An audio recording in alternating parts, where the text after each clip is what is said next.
बंदगी सभी भक्त आत्माओं को, सभी साधु संत समाज को। आज हम आप लोगों को बतलाएंगे कि जीव जो है इस शरीर को छोड़कर कहाँ जाता है, अर्थात शरीर का जो जब देहांत हो जाता है, जब डेथ हो जाती है, मर जाता है आदमी, तो जीव कहाँ जाता है, इस बात का पता बताने के लिए इस वीडियो में हम आप लोगों को सतगुरु कबीर साहब की असली वाणी से परिचय करवाएंगे। और आप लोगों को ध्यान से सुनना। सबसे पहले सतगुरु कबीर साहब ने वाणी में जो बतलाया है, तो वाणी को सुनना है और समझना है, और हम जो बोलते हैं उसके सार को मंथन करना है। ठीक है। साहब की वाणी कहती है, काया बौरी,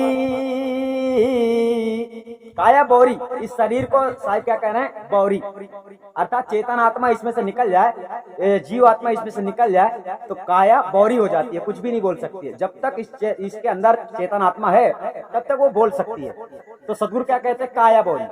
अब जब जब जब जीव आत्मा इस शरीर से चल देता है तो बड़ी पीड़ा होती है, बड़ा तकलीफ होता है। इसलिए साहब कह रहे काया बौरी चलत प्राणे काहे रोई। जब शरीर से जीवात्मा अलग होता है उस समय बड़ा दुख होता है जीव को, अर्थात जीव शरीर को छोड़ना नहीं चाहता, इसका इस तरह से नाता जुड़ गया है, लेकिन उससे संविधान नहीं पता है कि सृष्टि संसार को कोई और चला रहा है। तो ये तो संभव है। तो कैसे संभव है, कितना सत्य है, जीव कहाँ जाता है, पूरी गहराई, पूरी सच्चाई को समझने के लिए आप लोगों को पूरा वीडियो देखना एक तरफ से, क्योंकि ये वाणी आपको बीच में कहीं भी मिस हो गई तो फिर आप समझ नहीं पाएंगे। इसलिए वाणी को मिस मत करना, ध्यान से सुनना। आप चाहो तो लिख भी सकते हो। काया बौरी चलत प्राणे काहे रोई, काया पाए बहुत सुख कीन्हा, नित उठी मले मल धोई। काया बौरी चलत प्राणे काहे रोई, ये सतगुरु का प्रश्न है। सतगुरु जीवात्मा से कह रहे हैं, एक मनुष्य से कह रहे हैं कि जब जीवात्मा इसे छोड़कर जा रही है तब क्यों रो रहा है, क्यों तकलीफ हो रही है। यानी ये दोनों आपस में रहना चाहते हैं, बिछड़ना नहीं चाहते। इसी प्रकार संसार में बहुत सारे मनुष्यों ने इस संसार में आकर ऐसी ऐसी तपस्या की है, अमर होने की कोशिश की है कि ये शरीर मरे नहीं, मैं अजर अमर हो जाऊं। आप लोग इतिहास उठाकर देखेंगे तो ऐसे बहुत सारे लोगों ने कोशिश की है। हरिकश्यप ने कैसा वरदान मांगा था, रावण ने कैसा वरदान मांगा था, कंस ने कैसा वरदान मांगा था, ये सभी ऐसा वरदान मांगते थे कि मुझे कोई मार ना सके।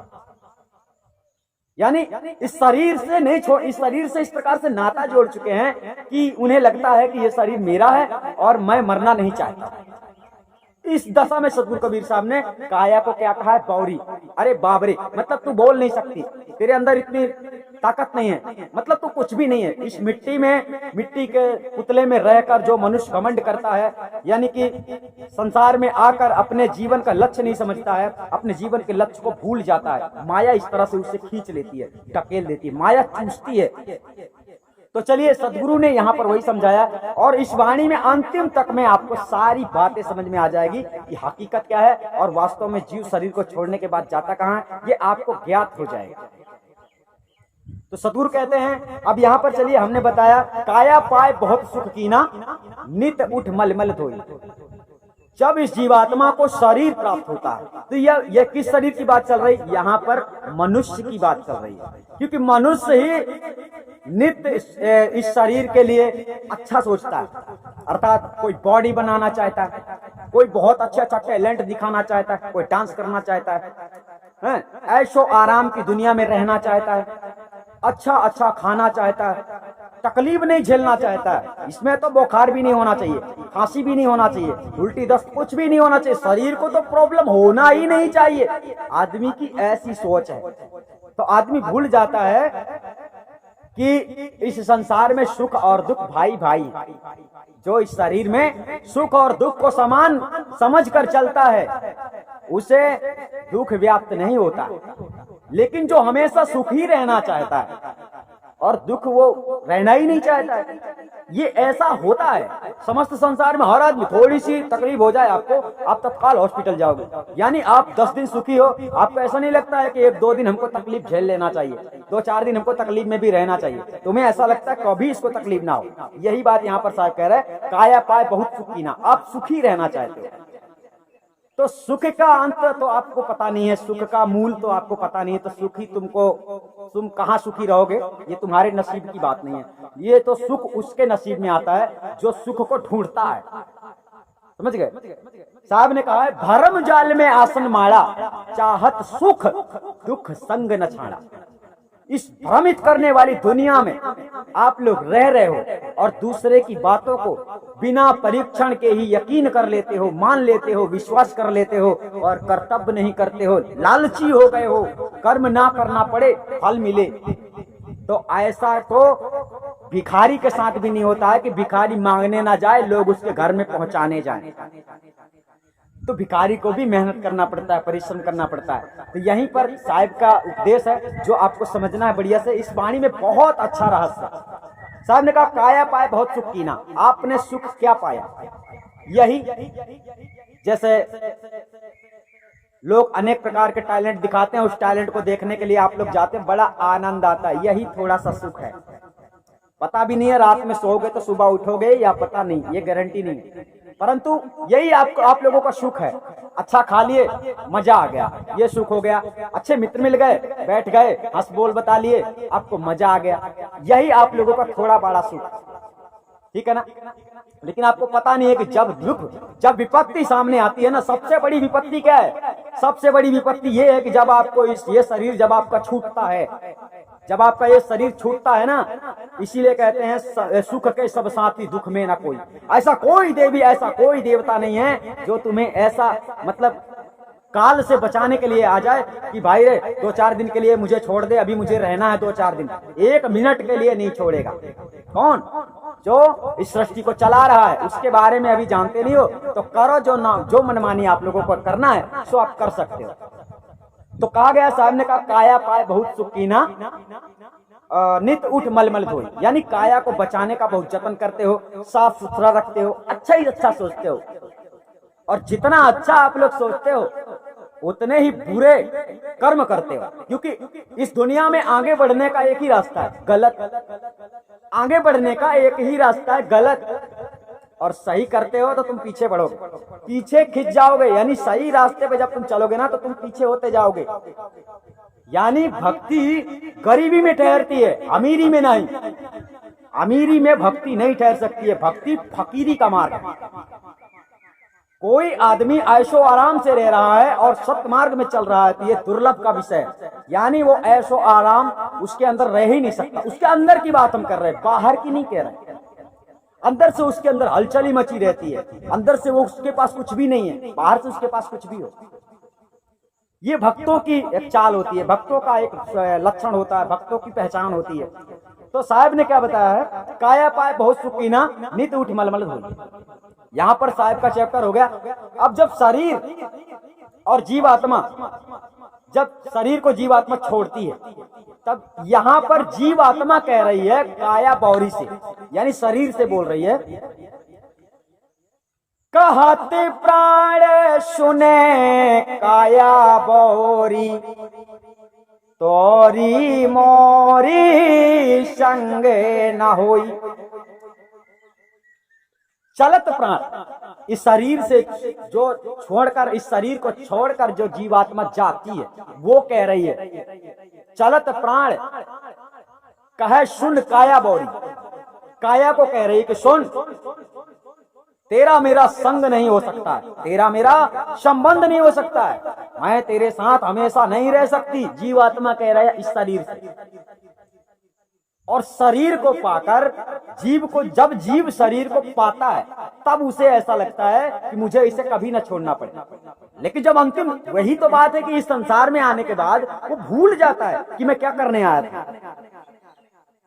और जब जीर्ण हो जाता है ये शरीर, जब जीर्ण हो जाता है, जब चलने लायक नहीं हो जाता, यहाँ देखो लोगों से गलतियां हो जाती हैं, कोई ट्रक के नीचे आ जाता है, कोई एक्सीडेंट हो जाता है, विशेष प्रकार की बीमारी शरीर को लग जाती है, तो वही जीवात्मा फिर कह देता है अरे मेरा तेरा साथ नहीं हो, अर्थात शरीर को छोड़कर जीवात्मा निकल लेता है।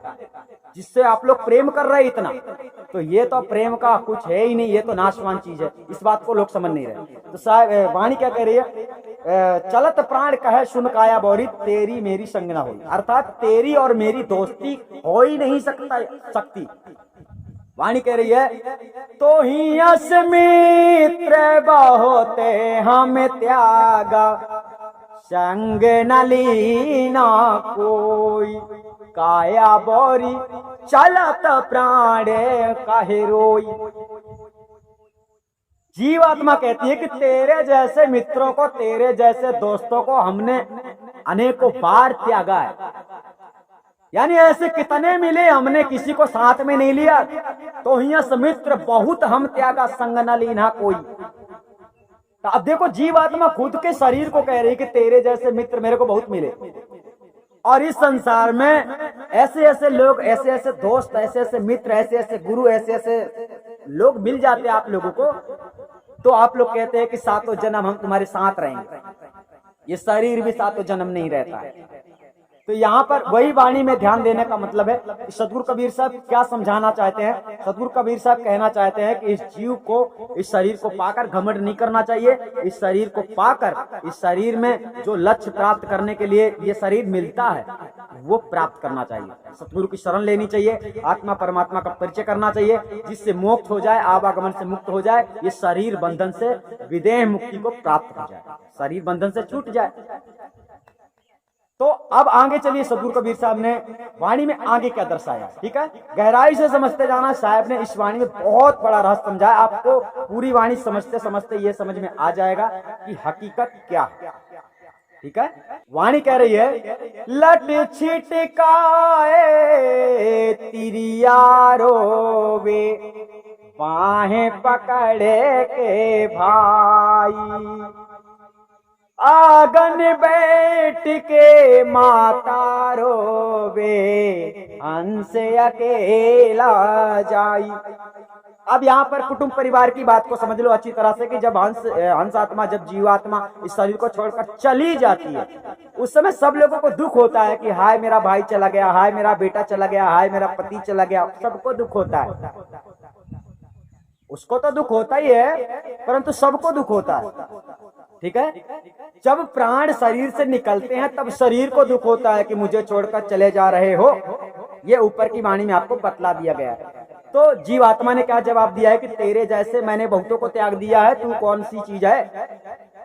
और बताओ, जब शरीर को जीवात्मा ही त्याग कर निकल गई तो फिर ये पुतले जो, जिन्हें तुम पिता मानते हो, जिन्हें तुम माता मानते हो, जिन्हें तुम पत्नी मानते हो, ये कब तक के साथी हैं। साहब ये समझाने का प्रयास कर रहे हैं।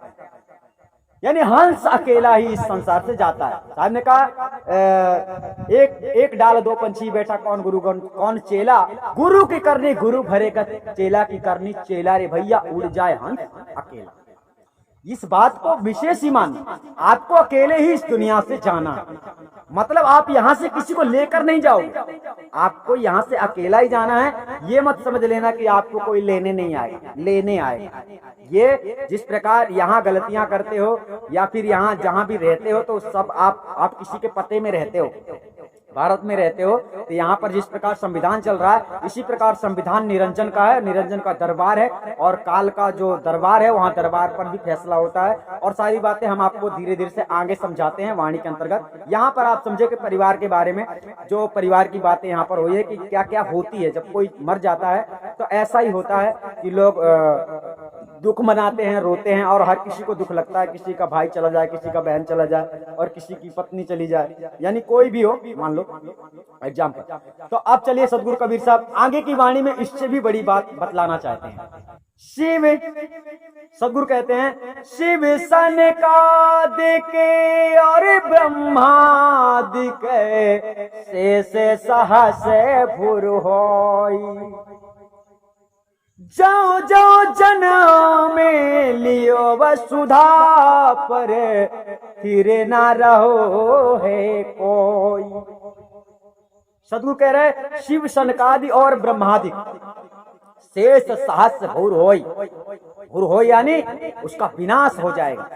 जो जो जन्म लियो वसुधा पर, फिर न रहो है कोई। फिर न रहो का मतलब स्थिर, कोई ठहरा नहीं। ऐसा कोई नहीं है जो आया हो और गया ना हो, ठीक है। अर्थात इस संसार में जो आया है वो जाएगा, ये पक्की बात है, ठीक है। अब यहाँ पर आप लोग समझना है कि अब आपका घमंड यहाँ से टूट जाना चाहिए। बड़े बड़े बलवान योद्धा वीर जो आप लोग मनुष्य इतना लालची कलयुगी हो गया है, परंतु देखो ऐसे ऐसे देवी देवतागण इस धरती में आकर खेल खेल चुके हैं जिन लोगों के लिए धन दौलत क्या चीज है।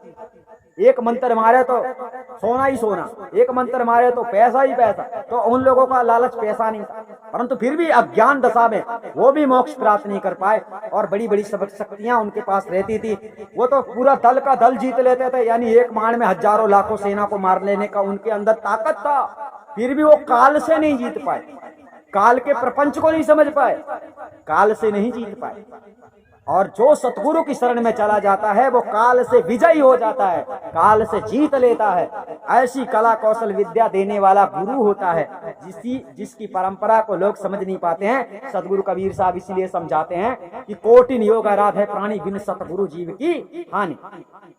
तो चलिए यहाँ पर सदगुरु का कहने का तात्पर्य ये हुआ कि जिसका जन्म हुआ है उसका मृत्यु निश्चित है, अर्थात वो स्थिर नहीं रह सकता है, उसको भटकते ही रहना। जिन सतगुरु पहचाना नहीं तिन्हीं तीनों लोग ठिकाना नहीं। ठीक है, अब आगे चलते हैं वाणी में सदगुरु कबीर साहब ने क्या कहा। सदगुरु कहते हैं पापे पुण्य दो जन्म संगाती सामुझ देखे नारे लोई कहाँ कबीर अभी अंतर की गति जाने विरेला कोई। सतगुरु क्या कहते हैं, पाप पुण्य दो जन्म संगाती समझ देख मन लोई। लोई शब्द यहाँ पर किसके लिए कहा गया है, लोगो। और यहाँ पर समझाएगा पाप पुण्य तो आप लोग समझ ही रहे हो, पाप क्या है, जो दुष्कर्म करते हो वो पाप है, और कुछ अच्छे कर्म करते हो वो पुण्य है। ठीक है, ये सतमार्ग का तो पूरा अच्छा ही अच्छा है, अच्छे में अच्छा सतमार्ग ये पाप पुण्य से भी अलग है।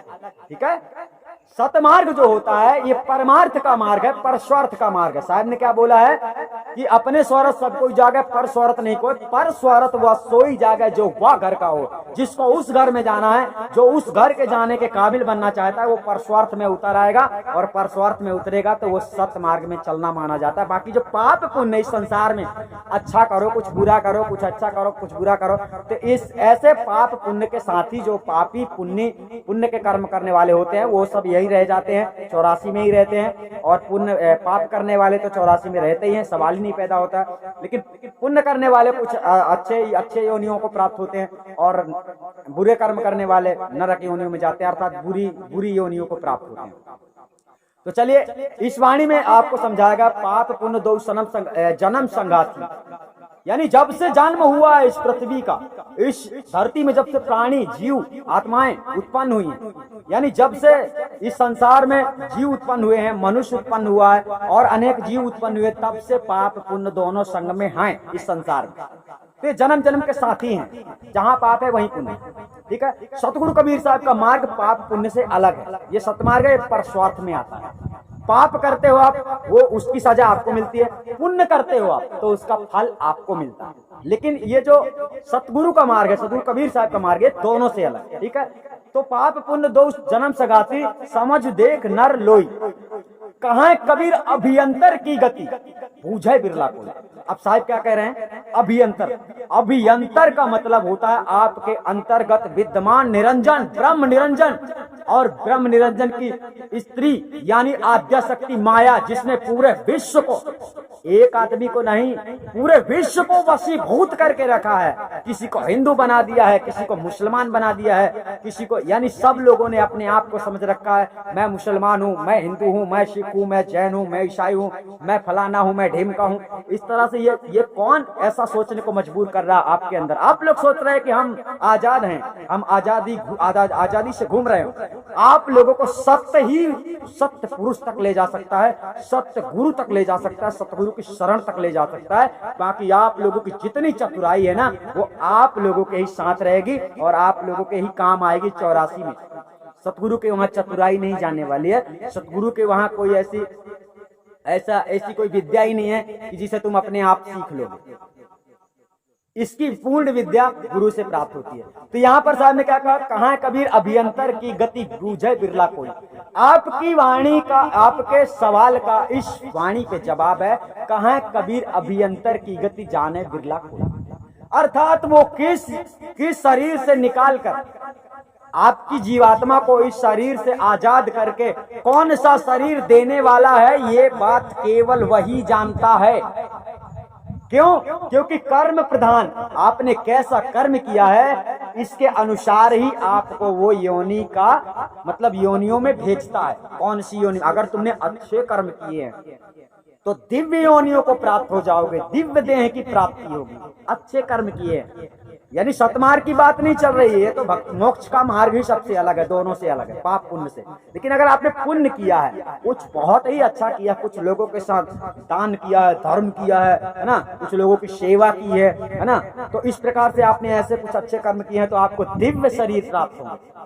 और आपने घोर नरक में जाने वाला काम किया है तो कुछ ऐसी योनियां प्राप्त होंगी जो कीड़े मकोड़े तुम्हारे ऊपर लोग रेंगेंगे, या कि तुम मतलब टट्टी में पैदा हो जाओगे, फल फ्रूट में पैदा हो जाओगे, अन्य योनियों में पैदा हो जाओगे, यानी बेकार योनियों में। जानवर बन जाओ, पशु बन जाओ, गधे बन जाओ, कुछ भी बन जाओ। तो ये अगर कोई व्यक्ति कहता है कि जीव मरने के बाद, जीव शरीर को छोड़ने के बाद शून्य में चला जाता है, या कि वो इस योनि को प्राप्त होता है, ऐसा कहने वाला मूर्ख ही हो सकता है, क्योंकि इसका मेंटेनेंस केवल वही जानता है। यानी उसका संविधान पूरी तरह से वो खुद ही जानता है कि मैंने, जैसे यहाँ पर देखो जो धाराएं बनी हुई हैं, तो कौन से गुनाह की कौन सी सजा होती है, इसी प्रकार से ये सजा है जीव की।